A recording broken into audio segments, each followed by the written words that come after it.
There are a lot of modern open-world video games these days, and they often take place in wide open areas of wilderness. I don't think that sentence is a controversial fact. Just look at The Witcher 3, Metal Gear Solid 5 or Skyrim and you'll see what I mean. That doesn't mean they are all wilderness. In fact, they might even have one pretty detailed city somewhere in the map with several smaller ones dotting the landscape, but most of it is wilderness. Some of it notable, like there's giant mountains and glowing towers, but most of it is just wilderness, and there's several reasons for that. It might be because it is simply easier to traverse to players, to traverse through it. And it might be because if you make 10 different tree models and if you just copy paste them over 1,000 times each to make a forest, anyone who noticed that would be factually insane, so it kind of eases the workload as well. Same thing with their equally popular counterpart, the urban landscape, which could be appropriately titled the concrete jungle given how many tricks they can end up pulling from their wilder counterparts. Just substitute copy-pasting the same tree 1,000 times with copy-pasting the same window 1,000 times.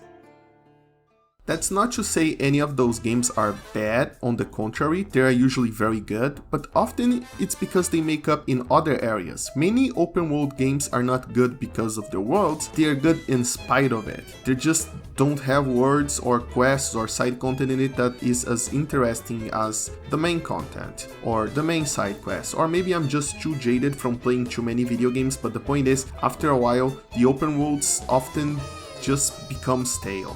That's when games like Gravity Rush come in. It's not like Gravity Rush doesn't use the same tricks the other games do, it's not like they don't copy-paste a lot of content when the developers think that it will be unnoticeable, but by using a different art style and architectural style that you don't see very often in open world games, combined with giving the main character gravity shifting powers and a reason to explore every nook and cranny with them, and even make level design that incentivizes that and makes more sense if you use those powers, and it delivers a truly creative vision of what an open world could be.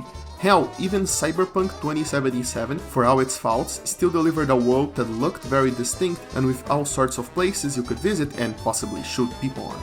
But they are the exception. The rule is very much the stale open worlds you see so often because, well, they wouldn't be stale if they weren't the rule, and that's why I always keep a lookout for games that don't just look unique, but also look like they could let me inhabit a world that's truly unique, even for a little while. Enter TASOMACHI behind the Twilight. And yes, it's behind, not beyond. I too messed that up when I started writing the script, and yeah, it's definitely behind the Twilight. A game that you might be familiar with if you watch all of my videos, since I played the demo for it in the latest Steam Game Festival not too long ago, and that at first glance I thought might be what I've been waiting for so long. A playable version of a drawing from one of my favorite artists ever, Teikoku Shonen. You might know him by the English translation of his name, Imperial Boy, and his art is just spectacular. And with just a look from the title screen, you can tell the influence is definitely here. Helping the game's case is that the soundtrack is made by Ujiko, and if you don't know who Ujiko is, well, now you know. But let's leave all that preamble behind and talk about the actual game. What is TASOMACHI all about? The answer is, well, it's a platforming collectathon. I realize that answer sounds weird because it doesn't look like a collectathon. And I've been following the game from before we even had a small hint of what the gameplay might have been, and honestly a collectathon wouldn't have been my first guess of genre based on the concept art. The story follows Yukumo, a young girl flying to the east until her airship breaks down, forcing her to stop at a city covered by fog. The human inhabitants have long since abandoned it, leaving only a race of small cat servants behind in the fog-filled streets. So it's up to her to collect a series of trinkets called the Sources of Earth and lift the fog along the way in order to fix her airship.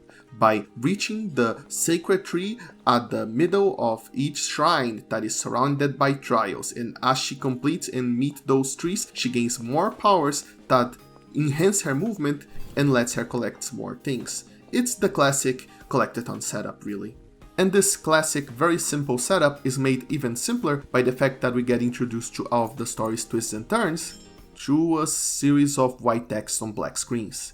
Yes, for all of the beautiful work put into the scenery and for all of the effort put into the amazing soundtrack, TASOMACHI feels like an underpolished, incredibly amateur work someone shoved out of Unity as soon as possible, which is an accomplishment when you consider the game was actually made in Unreal Engine. When you talk with the aforementioned cats, you get a transparent text box filled with the most generic font imaginable, and the text isn't even centralized or anything. And that's assuming you're in a cutscene moment, because if you're just walking around, it's just text, just plainly pasted on the screen with absolutely nothing else to make it stand out or anything. Honestly, it feels like they've just shown this there as a placeholder and they just kind of kept it there for the full release for some reason. Look, I do believe this entire game was done by a single person, so it might be kind of mean to say this, but I just recently played a Super Mario 64 mod, so that game immediately came to mind, and that game was developed by professionals who had no idea what they were getting into in 1996, and they also used simple transparent text boxes when Mario talks with characters. The difference is, the camera zoomed in on them, so it looked like Mario was having an actual conversation. The text box was only as big as necessary to display the text in it, so it looked measured and deliberate, and perhaps more importantly, used a fancy font. They might have been seasoned professionals, but it was also in 1996, and they still came with a solution more elegant than TASOMACHI, and that maddens me to no end.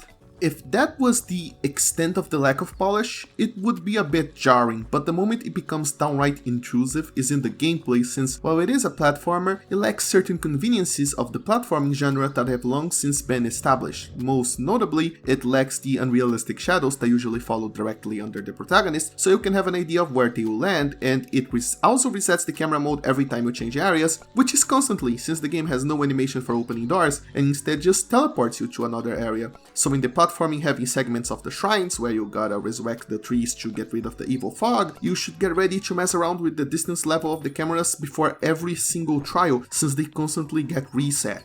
Also, the shrines themselves are a visually repetitive abyss where the game's otherwise stellar art direction goes to die, and the controls are a tad little imprecise, just enough to make you mad when you miss a jump, because you'll never know if you timed it incorrectly or if the game messed up.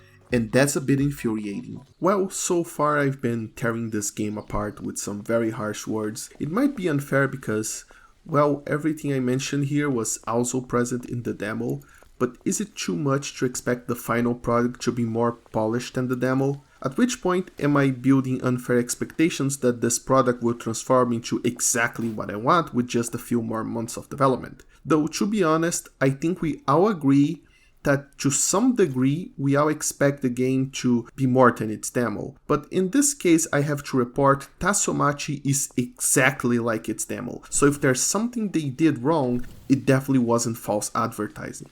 However, let me make it perfectly clear that I don't think this is a downright bad game. My feelings on it are much more complex than that. And that's because even with all of that, this game is still undeniably beautiful and there is a lot of heart put into it. The streets of the city, the bridges that cross over them, the palaces, houses, temples and shops that are all cramped together next to each other, making for a view that never gets less interesting no matter where you go, the boats and airships that cycle around them, the small little shops and houses that have barely any foot in front of them, lined up against the walls of the canals, and the mysterious fog that covers every place when you first reach them, before being lifted and allowing you to enjoy the scenery during both sunny days and lantern-lit nights, not to mention each place having their own daytime soundtrack and nighttime soundtrack, with the music becoming eerily silent during dusk and dawn, calling attention to the passage of time. And yes, this game surprisingly has a dynamic day-night cycle, something not even some AAA games have today. It all makes for a very relaxing, very beautiful environment.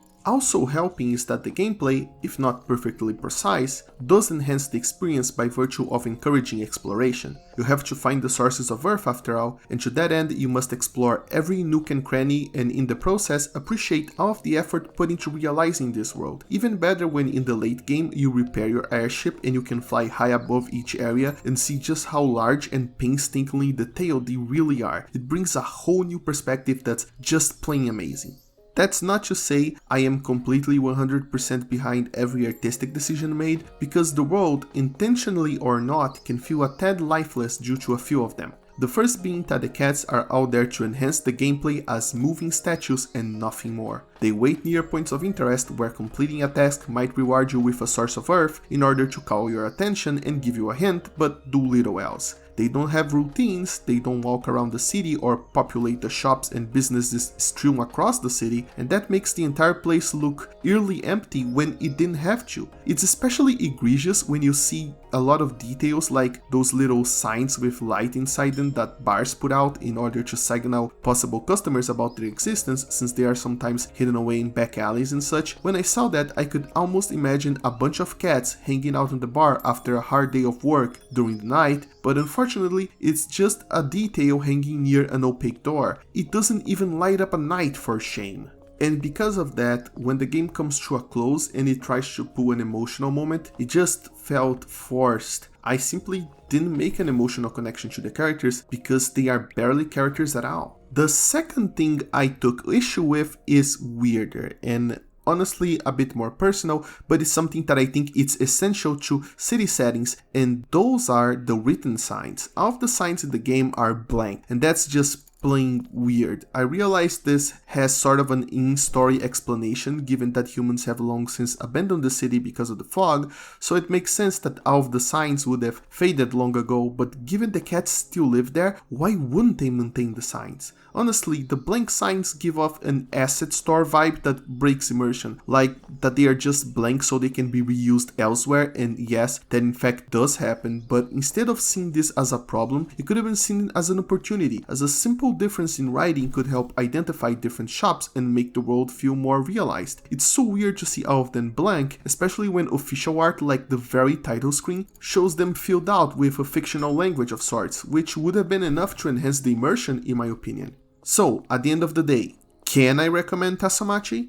Well, that is a complex question. I personally think that this game is a hard sell since, while I did end up enjoying it, I'm very partial to the art style chosen by the developers. I sometimes just drifted into thought just experiencing the vibes of the scenery. I just wish that it was attached to something a bit more polished. As it stands right now, it's hard to recommend it to anybody but those who like the same aesthetics choice that I do, and even if you do get it, you better get ready to do some awkward platforming to get to the best parts.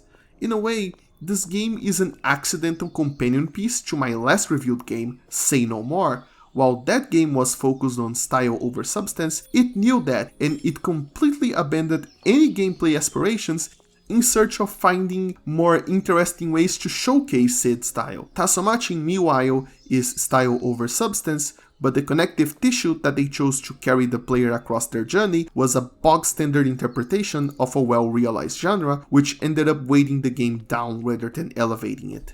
And so we get back to the question, can I recommend TASOMACHI behind the Twilight? I don't know. It's complex and weird, and I can't even figure out how much I really enjoyed it in the end, but I suppose I can leave you with this little ditty. It's certainly a game that looks much better than it plays. Now get off my lawn, I gotta go back to playing Gravity Rush some more.